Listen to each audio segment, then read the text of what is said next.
Salut à tous. Que Dieu vous bénisse tous abondamment, donnant à tous, à vous tous, la compréhension, l'entendement de sa voix, de sa parole,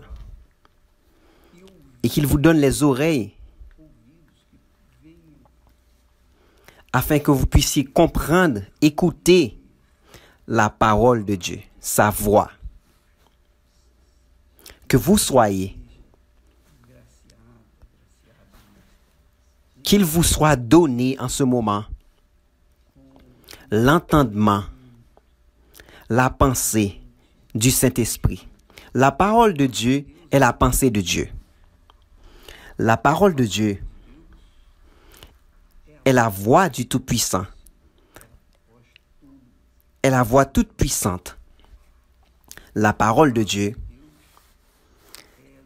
est une lumière sur notre chemin, une lampe à nos pieds, disons ainsi. Alors, la voix de Dieu, la parole de Dieu, l'Esprit de Dieu, le Saint-Esprit est la pensée divine qui est donnée gratuitement à ceux qui ont soif de connaître Dieu, connaître le Tout-Puissant. Parce que c'est une chose vraiment dure de croire en quelqu'un que vous ne connaissez pas. Imaginez, vous croyez en quelqu'un que vous ne connaissez pas. Et beaucoup de personnes se marient avec d'autres personnes sans connaître la personne. C'est pour cela que ce monde est ainsi. Parce que les personnes se marient avec des personnes qu'ils ne connaissent pas. Ce n'est pas qu'ils ne connaissent pas le visage, le corps physique de cette personne, mais ils ne connaissent pas la pensée de ces personnes-là. Ils ne connaissent pas les pensées de ces personnes-là. Et quand ils pensent que ces personnes sont quelque chose, ils amènent cette personne à la maison, mais c'est déjà fait. C'est déjà fait. Trop tard. Là, elle va devoir supporter. Quand elle ne peut pas supporter, elle se divise.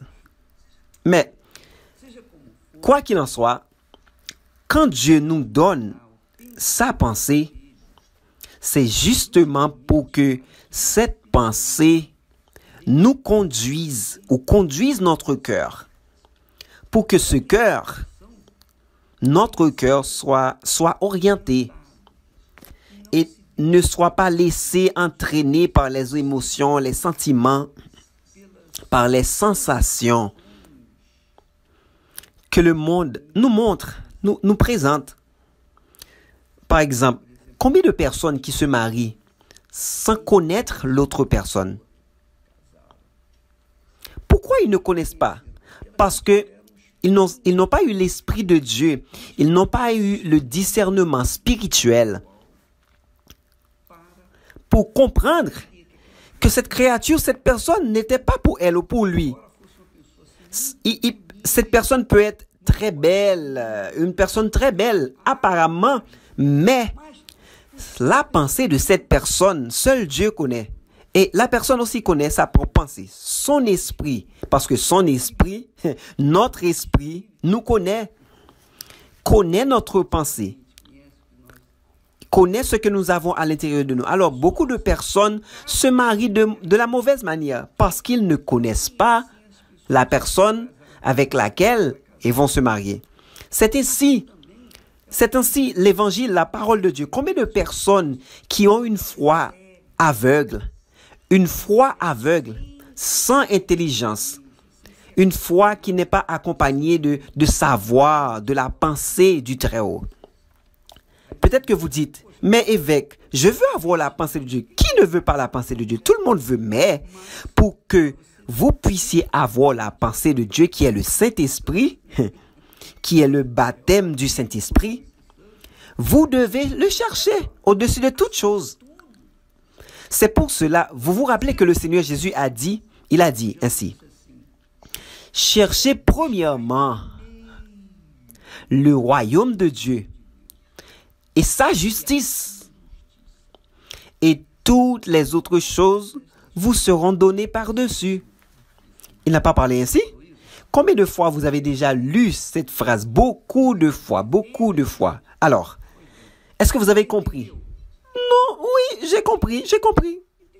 Mais est-ce que vous avez trouvé le règne de Dieu? Non. Alors, donc vous n'avez pas compris. Vous n'avez pas compris. Parce que qu'est-ce que c'est chercher le règne de Dieu? Chercher le règne de Dieu, c'est chercher l'esprit de Dieu, la pensée divine pour conduire notre vie. Tant que nous n'avons pas la pensée du Seigneur Jésus-Christ en nous, nous allons nous tromper. Nous allons prendre des attitudes qui contredisent ce que nous voulons avoir. Nous allons faire des choix erronés parce que notre pensée, elle se laisse influencer par le cœur qui est ambitieux, trompeur, qui est égoïste, qui est égocentrique, qui est charnel, qui veut sentir, ne veut rien d'autre que sentir des sensations, avoir des sensations. Et quand il n'y a pas de sensation, ou la sensation est finie, il va chercher encore plus de sensations. Le cœur va chercher encore plus de sensations. Et la personne dit que tant qu'il n'y a pas de sensation, je ne vais pas être heureux. Il pense que va se marier et elle va être heureuse. Mais quand elle se marie, elle devient encore plus malheureuse parce que elle s'est unie à une personne problématique, complexée, et non à augmenter ses problèmes. C'est la réalité. Et la chose devient encore pire. Quand la personne a la pensée de Christ, c'est-à-dire le Saint-Esprit dominant, régnant dans sa pensée, alors cette personne va marcher dans la justice. Elle va marcher selon la parole de Dieu.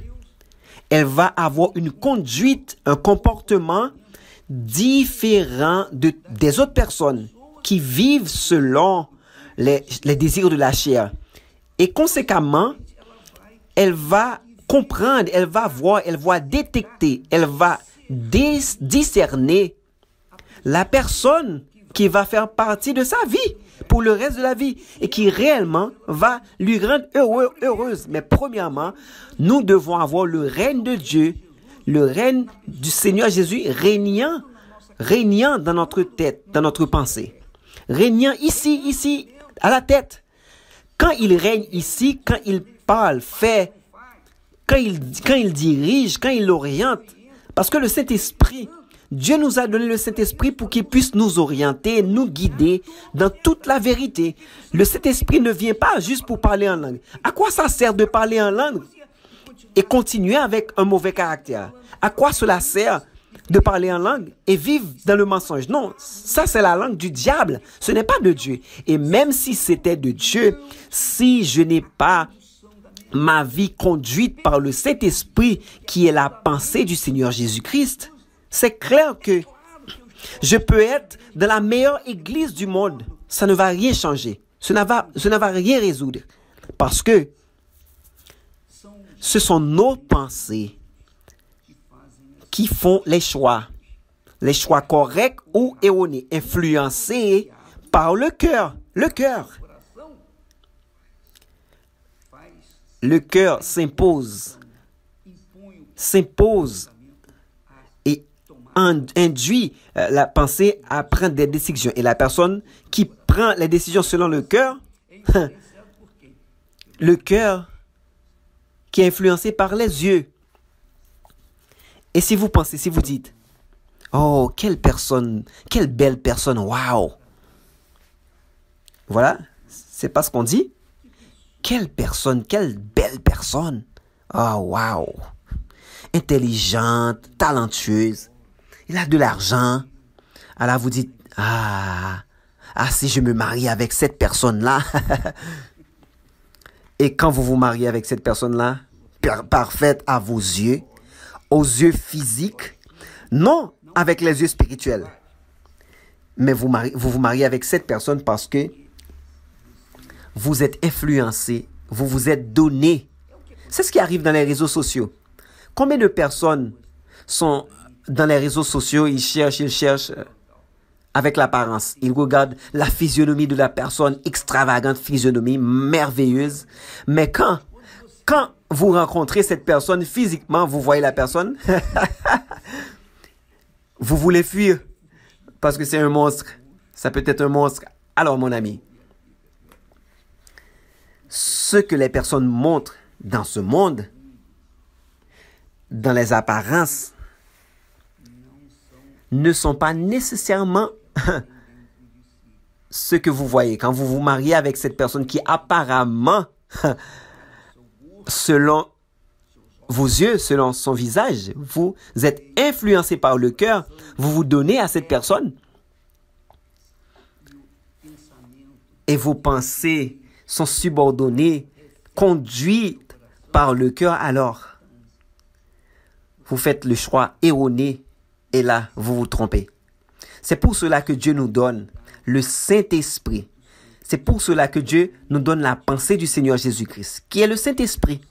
La pensée de Dieu nous conduit à ce qui est certain, ce qui est juste, qui est le règne de Dieu. Quand nous sommes possédés par le Saint-Esprit, alors nous entrons dans le règne de Dieu. Le règne de Dieu entre en nous. Et alors, toutes les autres choses nous sont données. Toutes les autres choses nous sont... C'est ce que Jésus a garanti. Cherchez premièrement le règne de Dieu et sa justice. Premièrement, le règne de Dieu. Avant de vous marier, cherchez premièrement le règne de Dieu. Avant de faire quoi que ce soit, cherchez le règne de Dieu. Avant de trouver une formation, cherchez le règne de Dieu. Avant de faire, peu importe le choix de la profession que vous voulez avoir, vous les jeunes, cherchez le Saint-Esprit. Le Saint-Esprit va vous dire qu'est-ce qui est meilleur. Qu'est-ce qui est meilleur pour vous. Avant de faire quelle que soit la chose, le règne de Dieu doit être dans votre pensée, doit occuper votre pensée pour que vous puissiez alors être agréable à Dieu. Avoir toutes les autres choses données à vous dans votre vie. Une des questions que les personnes posent le plus souvent, je vais essayer de répondre maintenant. On a déjà répondu plusieurs fois, mais c'est la personne qui dit, évêque, il y a un pasteur ou l'évêque, cette personne qui était très légale, très correcte dans l'œuvre de Dieu. Il m'a déjà reçu quand je suis arrivé à l'église. Il m'avait donné une parole, il m'avait aidé, ainsi. Mais maintenant, j'ai appris que cette personne a quitté l'église. Cette personne a quitté l'église. Pourquoi, évêque? Pourquoi? Qu'est-ce qui s'est passé? Quand j'ai cherché qu'est-ce qu'il a donné comme parole, j'ai fait mes recherches dans son site, dans sa page, mais j'ai dit qu'il a réclamé, j'ai vu qu'il a réclamé de ceci, de cela. Il a parlé plein de choses de l'église, au sujet de l'église, au sujet de l'évêque. Mon ami, écoutez, laissez-moi vous expliquer. Faites attention. Quand la personne a la pensée du Seigneur Jésus, elle persévère dans sa vie quotidienne, dans sa vie spirituelle. Elle ne laisse pas le règne de Dieu. Elle ne quitte pas Jésus. Elle n'abandonne pas Jésus. Elle ne met pas sa main à la charrue et regarde en arrière. Non. Elle va de l'avant. De l'avant, il y a beaucoup de pierres, il y a beaucoup de difficultés, il y a beaucoup de tribulations. Mais tout ce qu'elle rencontre sur son chemin, c'est pour son bien. Le Saint-Esprit nous amène à cela. Amène les personnes, nous amène au chemin difficile. Il nous amène pour que nous puissions apprendre à vivre de cela, pour que nous ne soyons pas un mimimi, un enfant animé. Et tout ce qui arrive, vous vous laissez aller. mais la personne n'a pas rencontré de difficultés. Quand la personne ne rencontre pas de difficultés, c'est un problème. Mais quand Dieu a délivré Israël de l'Égypte, il les a amenés au désert pendant 40 ans. Le peuple est resté dans le désert pendant 40 ans, seulement avec des difficultés, de difficulté en difficulté. Il n'y a rien, il n'y avait pas d'eau. Il n'y a pas d'eau fraîche, il n'y a rien, il n'avait rien. C'était vraiment difficile de vivre dans le désert. Mais Dieu a fait cela pour un propos spécial. Cette tribulation nous aide.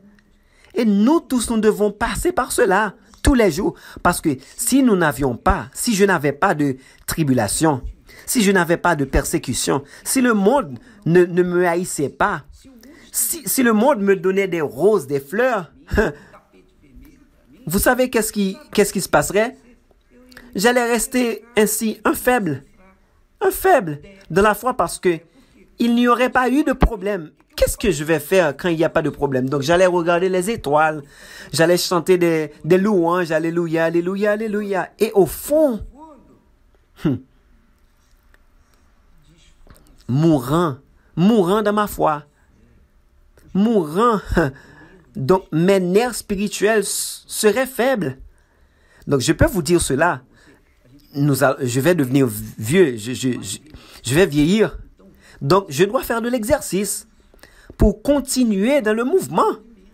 Si je m'arrête ici, si je m'assois la journée entière et ensuite aller au lit, le jour suivant, je fais la même chose, je m'assois, ensuite je vais au lit et je reste dans cette routine, qu'est-ce qui va arriver?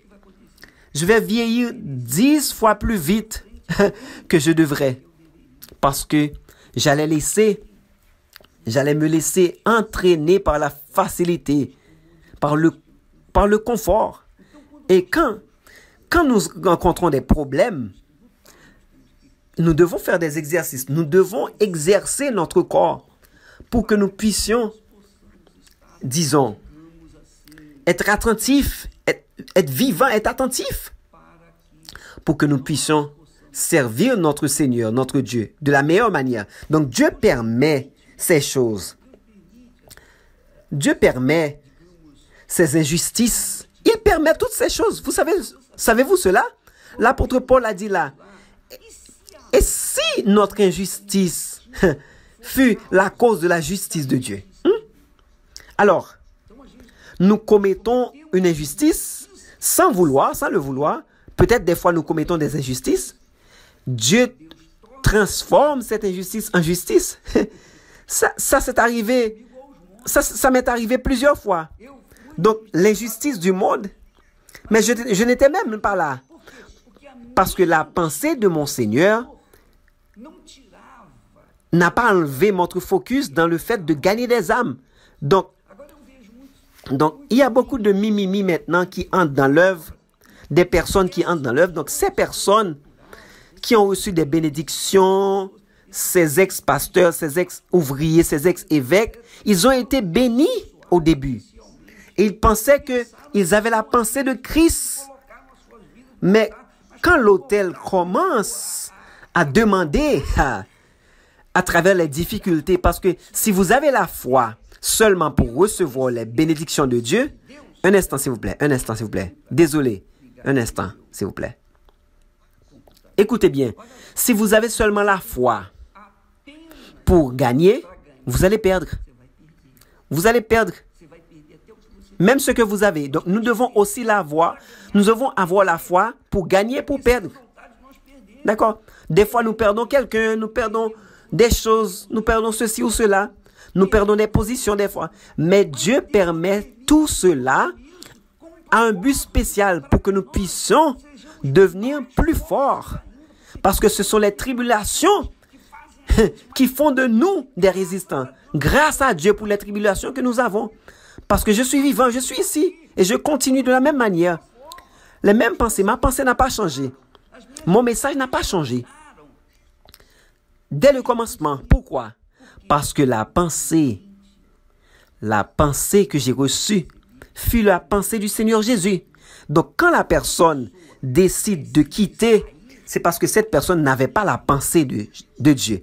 La personne peut être bénie, peut être guérie, délivrée, mais la pensée du Seigneur Jésus lui manquait. Cette personne n'avait pas la pensée du Seigneur Jésus, donc elle ne pouvait pas continuer. Peu importe l'objectif pour lequel la personne est partie. Mais quand la personne a la pensée du Seigneur Jésus, elle persévère. Naturellement, notre nature devient la persévérance. C'est persévérer jusqu'à la fin. Ça devient notre nature pour que nous puissions avoir la couronne de la vie, recevoir la couronne de la vie. Alors, vous qui nous assistez en ce moment, donc, vous pensez que les évêques, les pasteurs, ceux qui sont encore dans l'œuvre, 40 ans dans l'œuvre, 44 ans dans l'œuvre, vous pensez que ceux qui ont continué jusqu'à aujourd'hui, ils n'ont pas eu de lutte? Ils ont eu beaucoup de luttes, beaucoup de problèmes, beaucoup de difficultés. Par exemple, l'évêque Gonçalves qui est en Angola, il est là seul en Angola. Il ne peut pas sortir. Il est comme un prisonnier là-bas. Qu'est-ce qu'il fait? Qu'est-ce qu'il a fait de mauvais? Rien. Mais l'enfer a travaillé et lui a, disons, fait prisonnier dans cette situation dans laquelle il est là-bas. Situation politique. Il est seul. Les autres sont déjà partis, revenus au Brésil. Mais lui, il est là seul. Mais il continue ferme. Et il n'est pas en train de prêcher, d'exercer son ministère. Il n'est pas en train de faire des réunions pour le peuple, non, mais il est neutralisé là-bas. Mais il continue dans la foi. Il continue dans la foi. Pourquoi? Parce que la pensée qu'il a reçue est du Saint-Esprit. Donc, il est un excellent exemple pour nous tous. J'imagine ce qu'il est en train de passer là-bas. J'imagine. Parce que j'ai été aussi 11 jours dans la prison. Je sais qu'est-ce que cela signifie rester prisonnier, empêché d'aller et de venir, rester coincé. Mais Dieu nous a maintenus vivants. Et quand il va sortir de là, il va exploser. Il va exploser. Vous pouvez être sûr. Pourquoi? Parce qu'il va être un témoin vivant pour vous, pour qui faites face à n'importe quelle chose, n'importe petite chose et vous êtes en train de vous plaindre. Ah, ceci, il m'a fait cela, il m'a fait... Rien de cela. Parce que vous avez été faible. Vous n'avez pas la pensée de Christ. Le règne de Dieu n'est pas à l'intérieur de vous. Le Seigneur Jésus ne règne pas dans votre vie. Mais il a prêché la parole, il a fait ceci, fait cela. Jésus a dit aux disciples, par exemple, à ses serviteurs, mais vous allez dire que mon Dieu, nous avions prêché ta parole. Nous avions délivré des personnes. Jésus dirait, fuyez loin de moi parce que je ne vous connais pas. Donc ces personnes-là ne connaissaient pas le Seigneur Jésus parce qu'ils n'avaient pas la pensée du Seigneur Jésus-Christ. Est-ce que vous comprenez? Donc si vous n'avez pas la pensée du Seigneur Jésus-Christ, vous n'allez pas rester, vous n'allez pas demeurer ferme. Laissez-moi être clair avec vous. Si vous n'avez pas la pensée du Seigneur Jésus-Christ, vous n'allez pas résister à ce que le monde vous offre. Vous n'allez pas résister à votre cœur. Vous n'allez pas résister aux circonstances, aux difficultés, aux tribulations. Non. Seuls résistent jusqu'à la fin. Seuls résistent ceux qui ont véritablement le Saint-Esprit, la pensée du Seigneur Jésus. C'est pour cela que l'apôtre Paul, il est arrivé au point de dire, écoutez, celui qui n'a pas l'Esprit du Seigneur Jésus-Christ ne lui appartient pas. Alors, les personnes qui n'ont pas l'Esprit du Seigneur Jésus-Christ, ils peuvent au début commencer, mais arriver à un certain point, un certain moment, ils ne vont pas continuer, ne vont pas pouvoir continuer. Mais celui qui a la pensée de Christ, celui-là va continuer jusqu'à la fin de sa vie. Il va recevoir la couronne de la vie. Ce sont les vrais serviteurs. Le serviteur véritable, il continue jusqu'à la fin. Il persévère jusqu'à la fin. Peu importe la difficulté, peu importe l'injustice, la supposée injustice, peu importe le problème, les tribulations. Jésus a dit, dans le monde, vous aurez des afflictions, vous aurez des tribulations, c'est garanti. Si vous n'avez pas la foi pour faire face aux afflictions, comment est-ce que vous allez avoir la foi pour faire face au diable, à l'enfer, et vaincre le diable? Non, il n'y aura pas de moyen. Vous n'allez pas pouvoir vaincre le monde si vous n'arrivez pas à vaincre même une petite grippe. Ah, mon ami, écoutez bien. Sans blablabla, sans mimimi. Soit vous avez la pensée du Seigneur Jésus-Christ et que vous persévérez, soit vous ne l'avez pas. Et vous allez perdre. Vous allez perdre. Vous allez perdre. Il n'y a pas de doute là-dessus. Jésus a dit, cherchez premièrement le règne de Dieu, la pensée du Seigneur Jésus-Christ. Cherchez premièrement le règne de Dieu et sa justice. Et tout le reste vous sera donné. Le reste arrivera, vous sera donné. Donc, que Dieu vous bénisse. Que Dieu vous bénisse au nom du Seigneur Jésus-Christ. Donc, j'espère que cette parole vous a révélé la foi intelligente. C'est la foi intelligente